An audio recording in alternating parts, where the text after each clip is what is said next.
So, a funny thing happened in June. By the time June rolled around, I'd been drawing my dog every day for nearly 6 months. And the motto that had gotten me through the year up until this point had been, I don't care. That is, I can't care if these drawings are perfect, and I need to just sit down and draw. This has been really like a life-saving mantra for me as I sat down day after day and was tempted to be a perfectionist who wasn't able to get anything down on the page.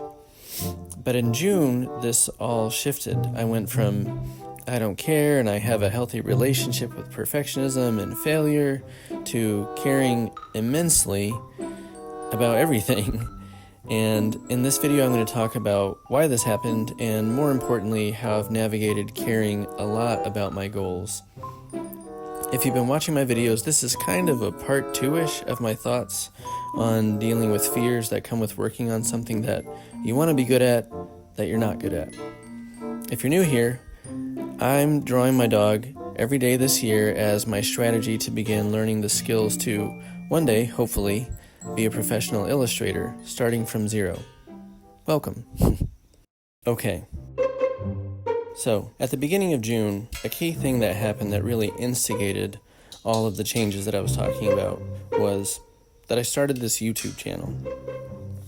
The YouTube channel really made me start to think about the fact that I wanted to expand my goals. I wanted to shift from the idea of being good to go as long as I drew anything that day to really working to finish drawings and telling good visual stories and consistently using the elements that I've been learning, like tone and value and lighting and perspective, etc.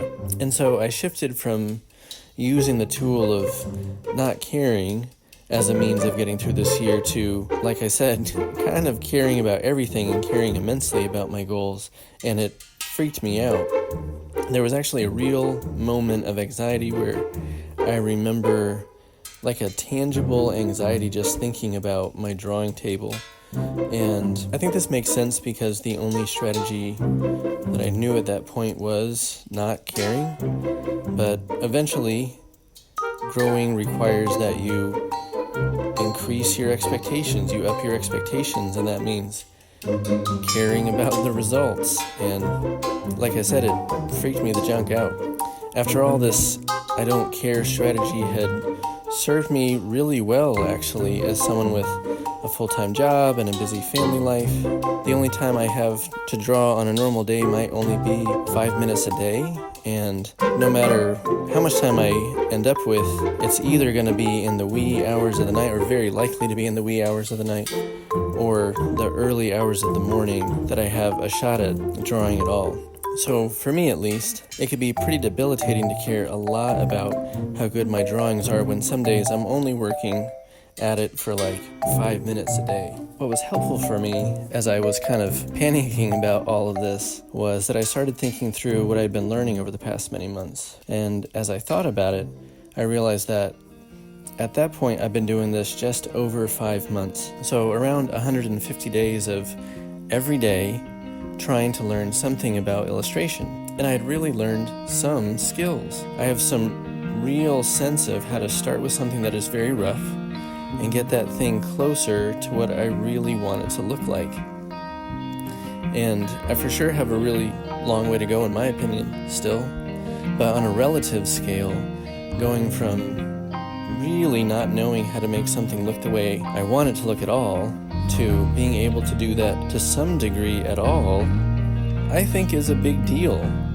And it was really cool to me to realize that small and what seemed like dinky daily work had amounted to some real skills and really had paved the way for me to be able to confidently raise my expectations. So I think one of the biggest takeaways from all of that was that I started really beginning to appreciate and trust the process, and just realizing that the work really does accumulate, it really does compound. One other thing that's been helpful for me as I've been thinking about all this has been to learn that I have a lever that I can turn up or down for how much I care. And I think this has taken me a really long time to really process and realize that I have the ability to do that.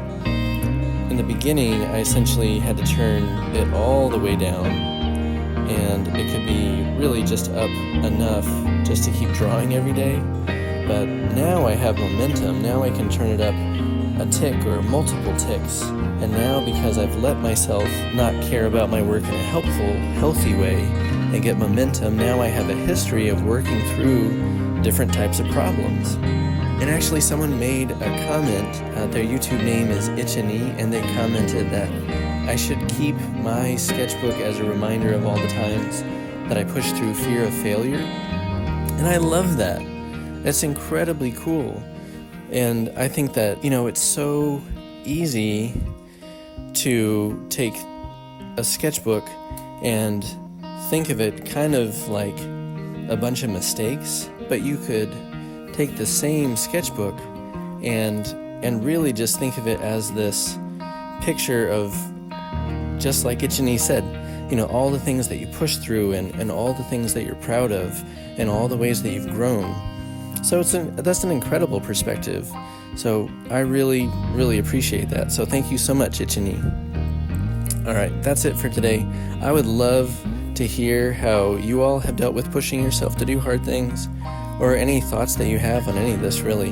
I've really appreciated the comments that I've gotten and the encouragement I've gotten. So thank you all so much.